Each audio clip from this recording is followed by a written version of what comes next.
Hey guys, welcome to His Light and His Glory in the Flesh. My name's Caden. I'm Cade. We're here today with the Saint and the Singer. Hi, and welcome to the Saint and the Singer. This is Sean, he's the Saint, and I'm Andy, and I'm the Singer. And we have two special guests with us on our show today, Caden and Kaiden from His Light and His Glory. We are very excited to have you guys join us. And sorry, you go. As we are also, I'm sure you're also very excited to have us. We are very excited to have you. Although ironically, this is already proving bad. Our topic today is self-control. This is a dangerous combination for us. And so we're doing your subject matter for your podcast, and you picked these two of all the topics to discuss self-control. We wanted to get I think over as Harrison Butker said, I may not be wise, but I have experience. Something like Yeah, that. something like that. Do you have experience, So we have though? experiences of self-control.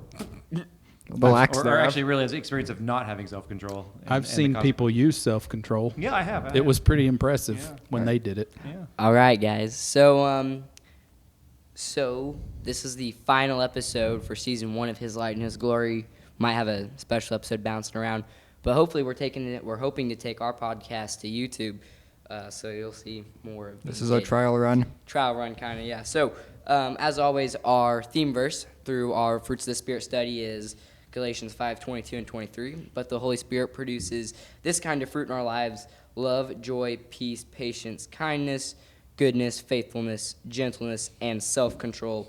There's no law against these things. So, this is like the final thing. We're tying it all together for self-control. All right, so I guess Self-control. Okay, self-control. self-control. Someone please tell us, what is self-control? All right, so our first verse is 1 Corinthians 9:25.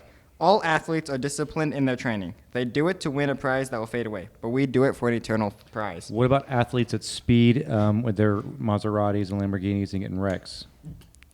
Dad, self-control, remember? I'm asking a question. Is that self-control? Are you talking about No. Roshi Rice?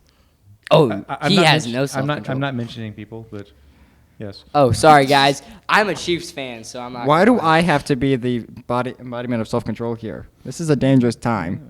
Son, I mean, it's time for you to man up. So there you go. When are you going to do it?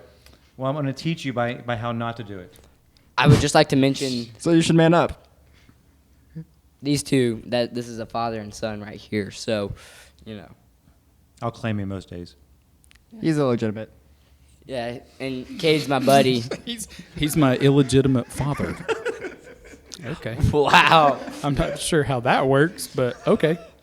I might I have wanna to go on start record that introducing I myself am- as my children's I am his illegitimate father. I am his legitimate father. Yeah, I need self-control here, guys. Okay. All right.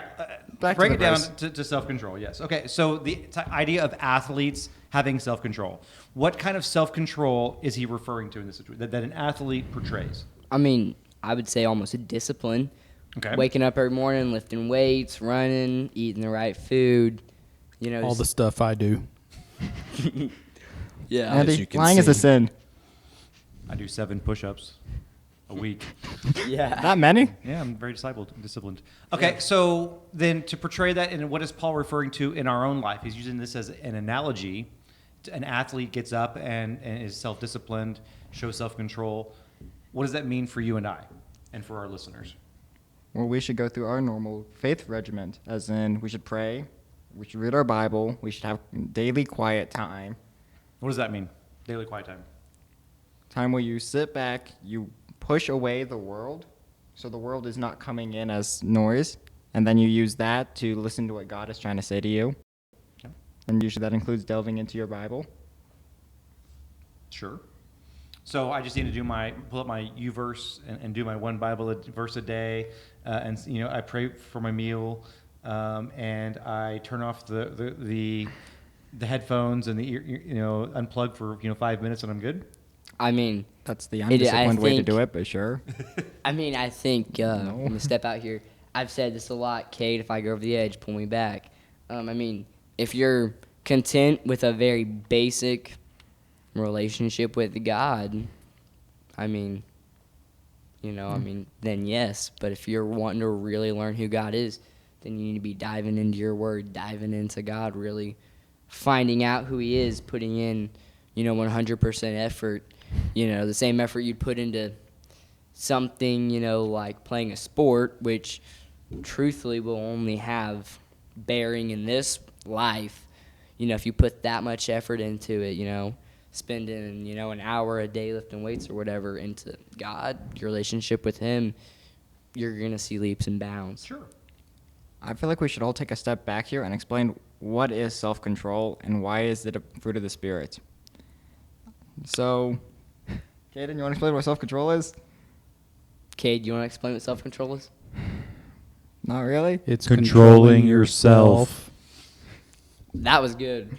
Well, yes, but Okay, do you want to explain so- that in layman's terms? Or? Yes, Yeah. I'll go with this one Go if for it. you don't mind, because I was thinking about this for 13 seconds today. Was that your quiet time? I'm not sure I had 13 seconds of quiet time today. It was rough. I'm looking at self-control from the lens of dying to oneself and picking up our cross daily. So there's one aspect, which is, I agree with you guys 100%, the discipline aspect, but there's also the sanctification aspect of it. So it's recognizing that things that I want to do are not healthy for me or not good for me or sinful, whatever phrase you want to look at it. And I see those things that I want to do and practice not doing those things. So for me, the way I look at self-control in my life is it's almost like controlling those urges or battling those urges to do the things that I want to do that I should not. So it's dying to self daily, picking up the cross and carrying it through the little forest of temptation that we have to walk through every day. So that's the way I look at it. Yeah, I would say that that's spot on. I love the idea of dying to self and picking up your cross. I think that's a beautiful picture of what it means to be in a sanctified relationship with Christ. That's also not a very popular way to live in our culture today. It gets a little bloody, to be honest. Yeah.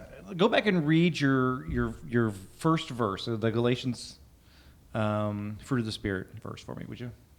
Andy, thank you for answering the first part of my question. And Dad, thanks for starting to answer the second part. Mm-hmm. It is, but the Holy Spirit produces this kind of fruit in our lives: love, joy, peace, patience, kindness, goodness, faithfulness. And verse 23 goes on to say gentleness, self-control. There is no law against these things. Okay, I think that Paul was very intentional in the order that he put it.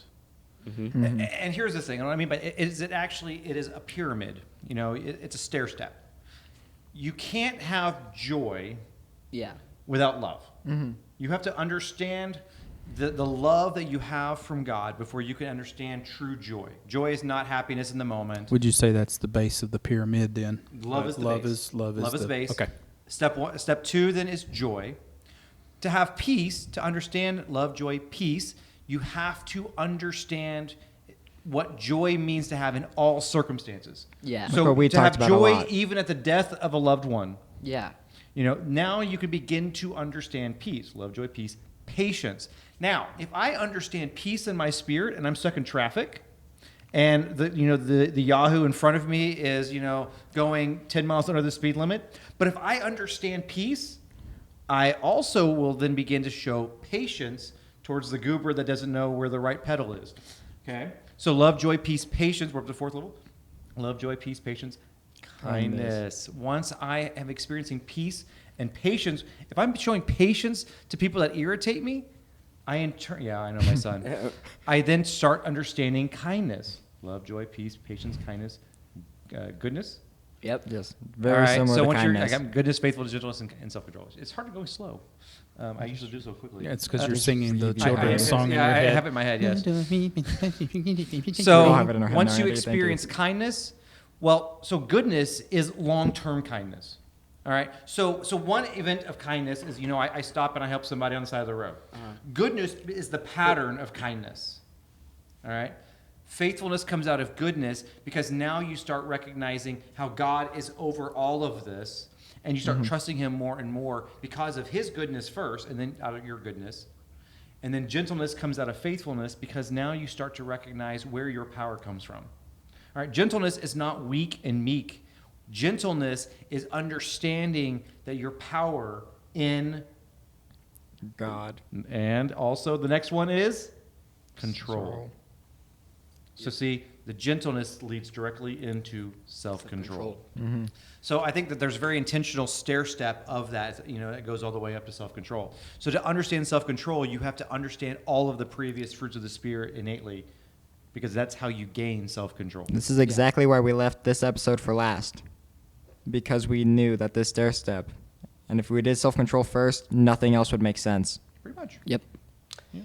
So, Cade, I guess what you're saying is if you haven't listened to all of our previous episodes, go back and listen to the ones you've missed.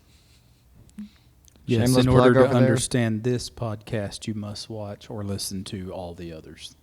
Way to do the shameless plug. I wasn't saying that, but if you say so. For I sure. mean, yeah, hey, it's Hey, you got to take the free advertisement when you can get it, okay? That's right. free. Yeah, but not when it's handed to me on a silver platter. I mean, hey, I got free advertisement and all things Andy. This is a great episode. Oh, yeah. Yeah. Yeah, and we're going to answer some similar questions to that stuff tonight, too, I think. I think each one of us should discuss a time when we have exhibited wonderful self-control and maybe a time when we haven't. I'm not sure I Starting with want to say Andy. that. Just to get one. Exactly. Well, Yeah. we don't have that kind of time, Sean. Okay. I was meaning more for the one for when he didn't exhibit self-control. Well, there probably is only one for me, so it'll be an easy choice. Now there's two, Yeah. Andy. If I have, I honestly can't remember it. I said forget. That made me sound really good there for a minute, but also very prideful. No, if I've exhibited self-control, I've probably forgotten by now. So, but I can probably remember all the times I haven't. Sure.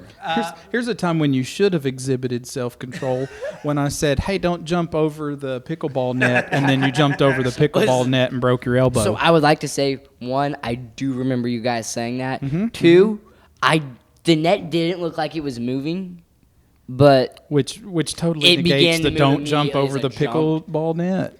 yeah. Yeah, okay. Can we move on, cool. please? Cool. I don't want to sit here for an hour Yeah. talking about this. So the Yes. All right. Self-control. the next verse for us.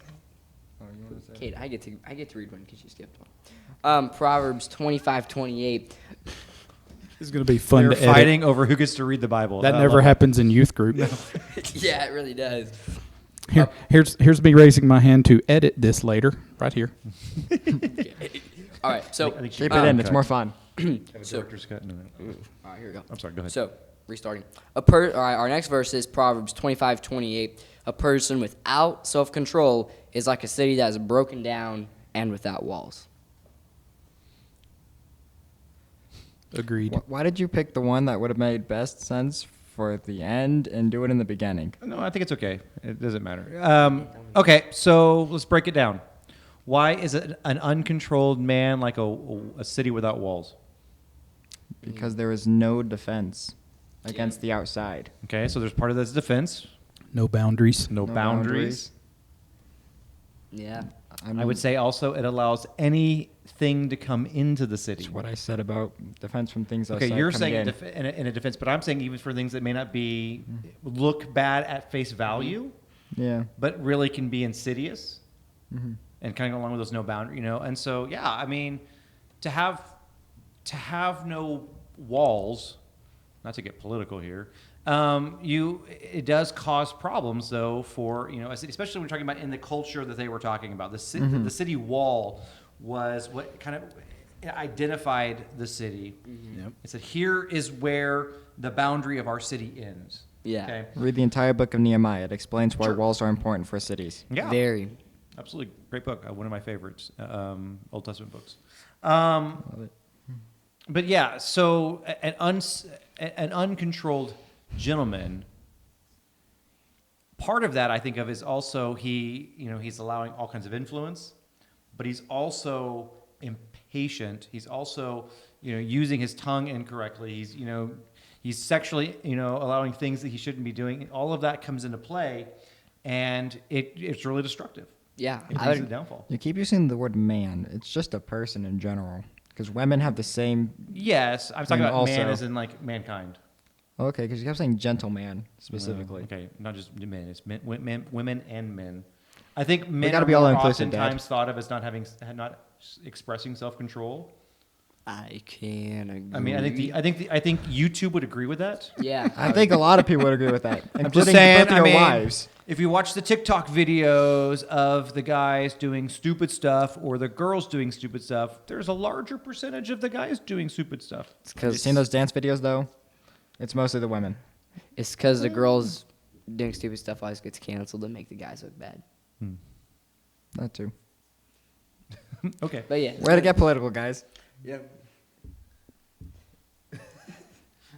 Crickets from Andy. I'm already in trouble tonight. I'm keeping my mouth shut.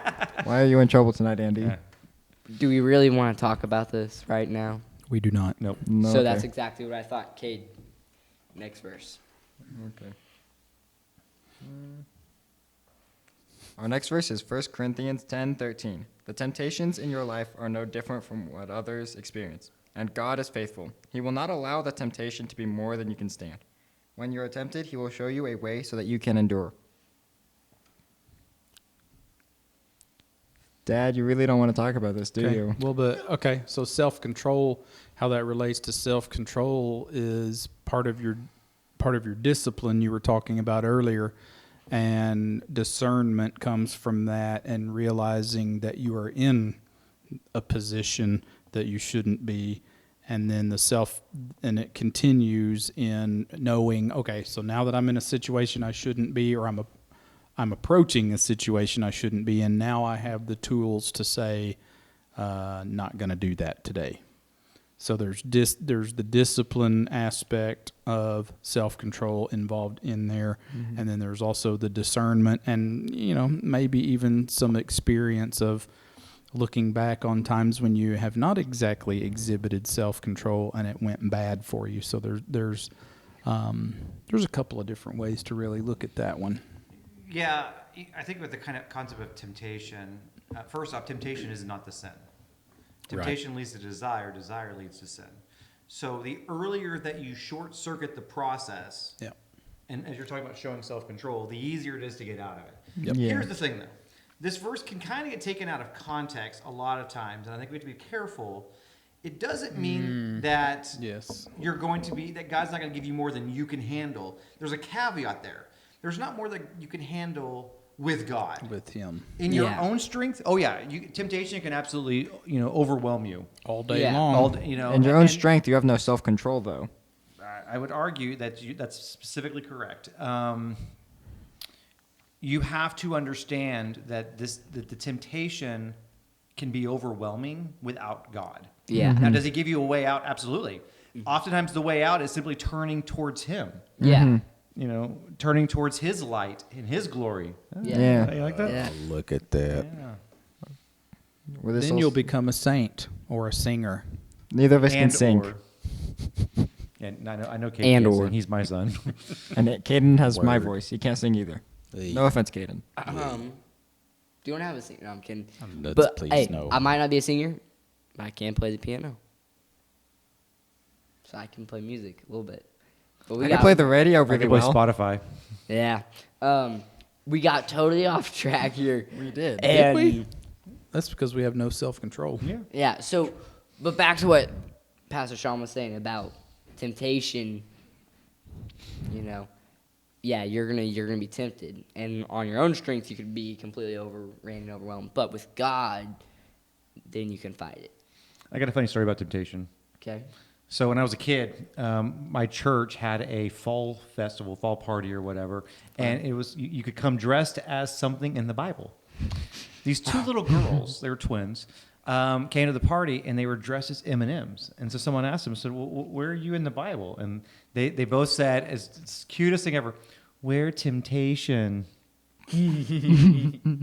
Accurate. Yeah, that's all. I'm like, 100% accurate. yeah, I love M&Ms.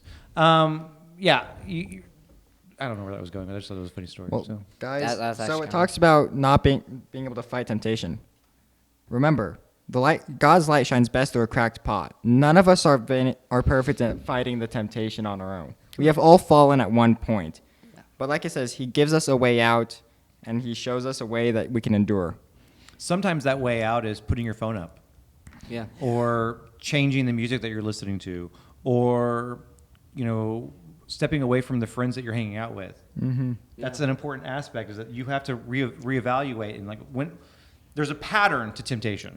Okay, so first off, Satan has a good game. He knows exactly what buttons to push. He's been doing it Whether for 6,000 years. Yeah, He's got to be pretty good at it by now. Pretty good. whether it's going to be lust, pride, greed, et cetera, et cetera, et cetera. He knows what it is, and I'll tell you, there's always a pattern. For me, I can always know when the strongest temptations will come. It has to do with where I am emotionally. If I am angry, there's more temptation. Mm-hmm. Yeah. If I am feeling lonely, I'm feeling tired, or I'm feeling hungry. Hungry for sure. Hungry for sure, man. And it may not be just food, though. It could be, Yeah. desire again. But, Yeah. and it really comes down to the HALT, HALT. Mm-hmm. Those are the areas that you're more likely to be tempted. So you have to recognize your pattern of self-destruction. Yeah. And then step off of that pattern. Yeah. Get off the treadmill. Back to the subject. Sorry, my voice It's got all hiding good. for a minute. Back to the For a subject. minute. Caden posing as Barry White. When you want to sin, if you don't put, I would say, maybe barriers in place in a way, your nature is gonna try to find ways to sin. I mean, if that kind of makes sense. Like, not like maybe all the time, but without putting, roadblocks in place. Sure. It makes it very easy to sin, but also you might,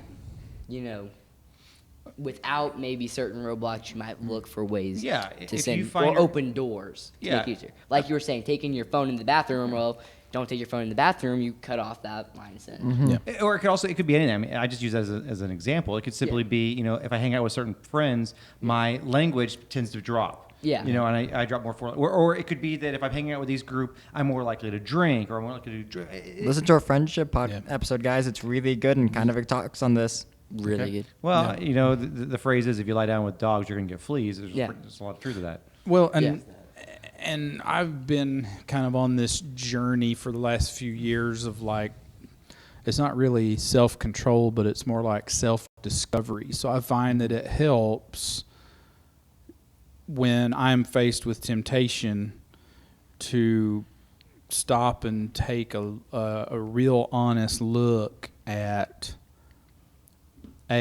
why do I want to do this? Like, what's going on with me? So I find a lot of helpful. I find it helpful to think about, okay, what's my motivation here? Why did I think this thing? Why did I say this thing?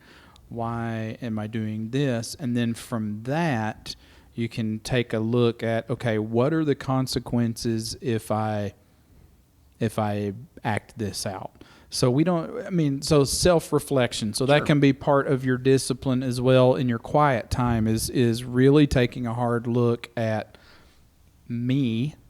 Why do I do and say the things that I do and say? And then what are the repercussions of those things? And are they healthy for me? Are they unhealthy for me? That's not something we really talk about or think about very often is consequences. We just like to pretend that consequences don't exist. So when I say something that I think that is funny, that's off color or vulgar, I think it's hilarious and I think you should laugh at it. Well, what if you don't laugh at it? And what if you think that I have to look at what's your perspective or perception of me as I'm acting this out in front of you.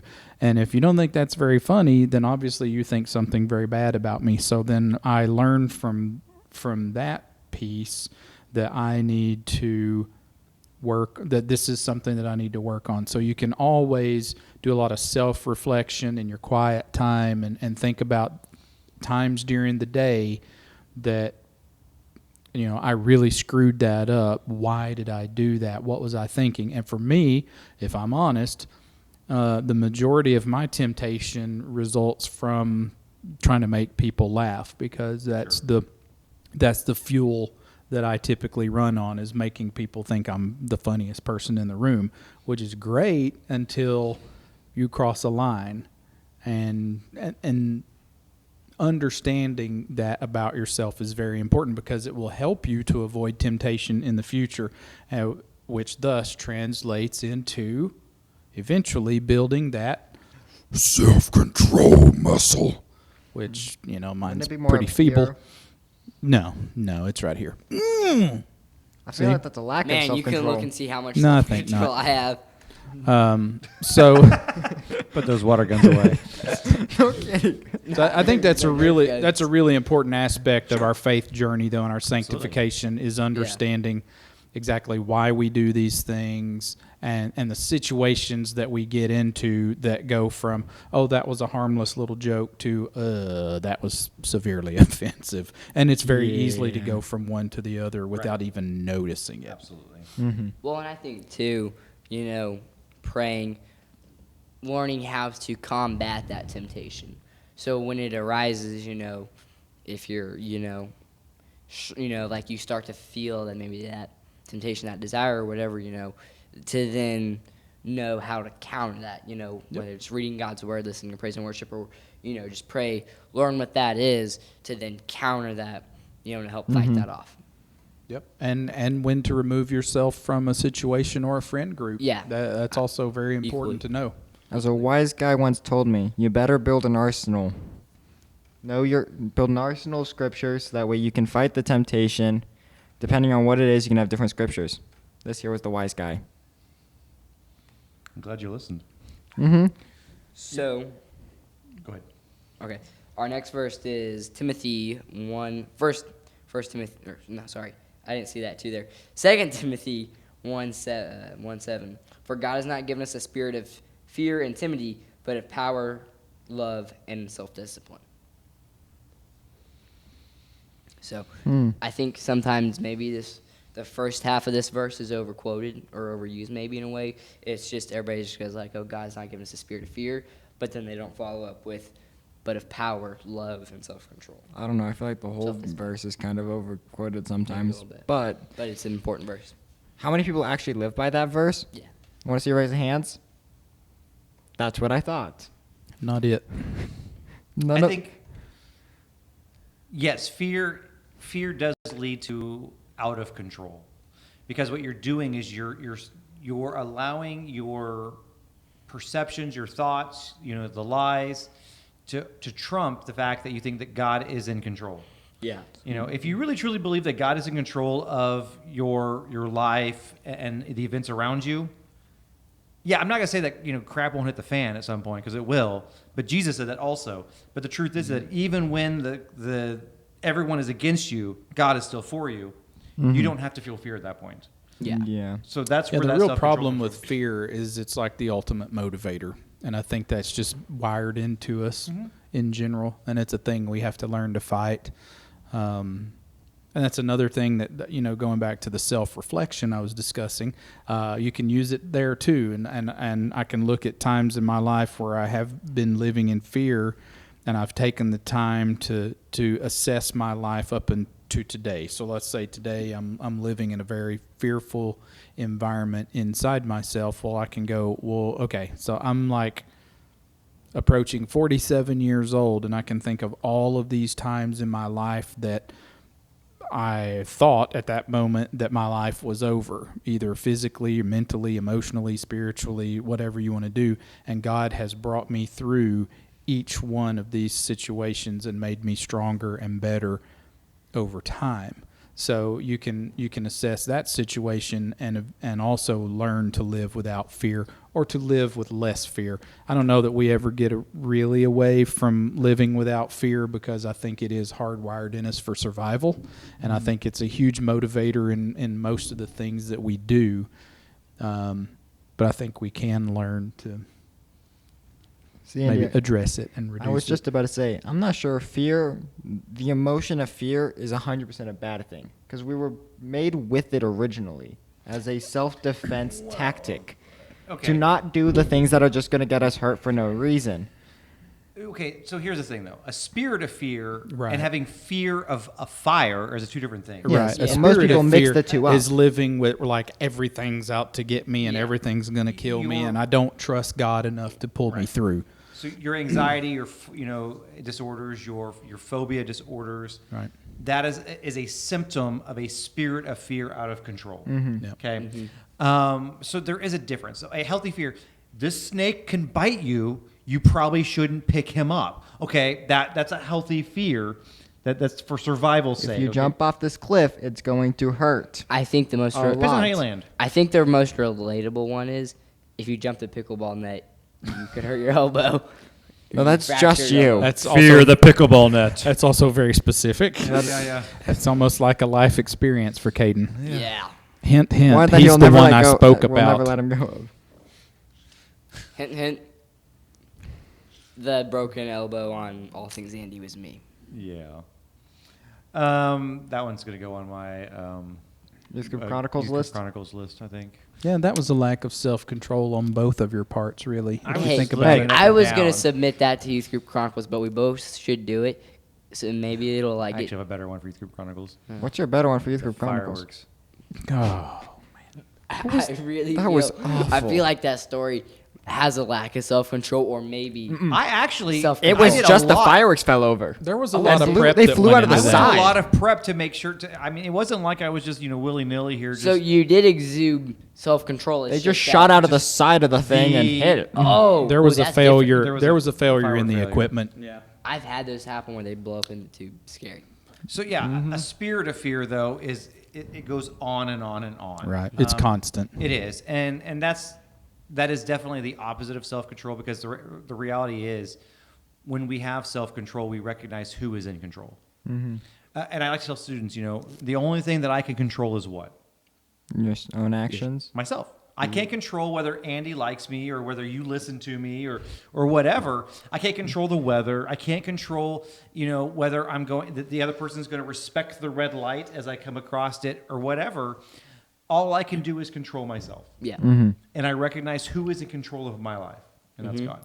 Yeah. See, we haven't even talked about the other half of the verse, the power, love, and self-control. Well, I just did talk about the self-control. Well, yeah, but I'm talking about the power and love. A spirit of power and love. Well, Oh. that definitely comes from God. I mean, Well, yeah. If you want to learn more about love, I would say just check out the episode Love.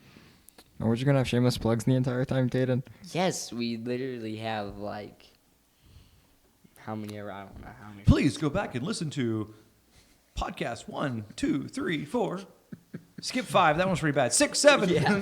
I think it's supposed to go like this. This episode brought to you by a spirit of power and love. But no self-control, apparently. But no self-control. Well, this episode is self-control. It's brought to you by power of spirit of power and love. Along with like all the rest of the Noobs. With They don't that get in it. mind, let's move on. to That was proper- obviously way over their heads. I was Can actually going Can to say I read the verse or not? I don't know. Can you? Can you? Nothing goes over my head. I can jump really high. Your reflexes are too fast, Dad? Yes. Yeah. All right, our verse is Proverbs 16:32. Better to be patient than powerful. Better to have self-control than to conquer a city. I don't know. Kind of cool to conquer a city. Dad, how many times have you conquered a city? Crickets.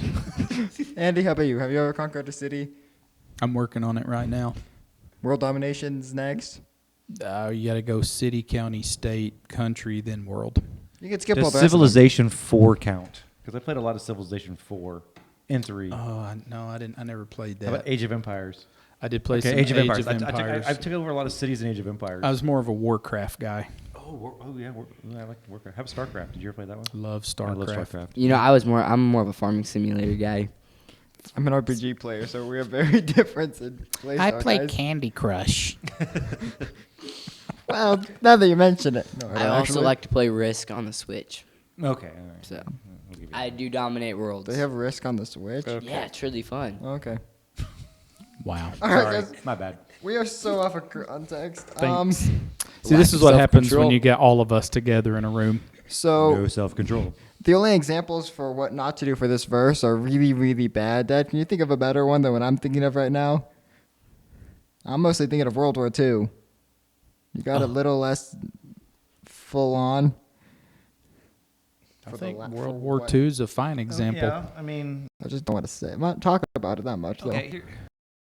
The point is this: he's using hyperbole here, that having self-control is vital to being successful in life. Yeah. To being a man of righteousness, a woman of integrity, you have to exude self-control.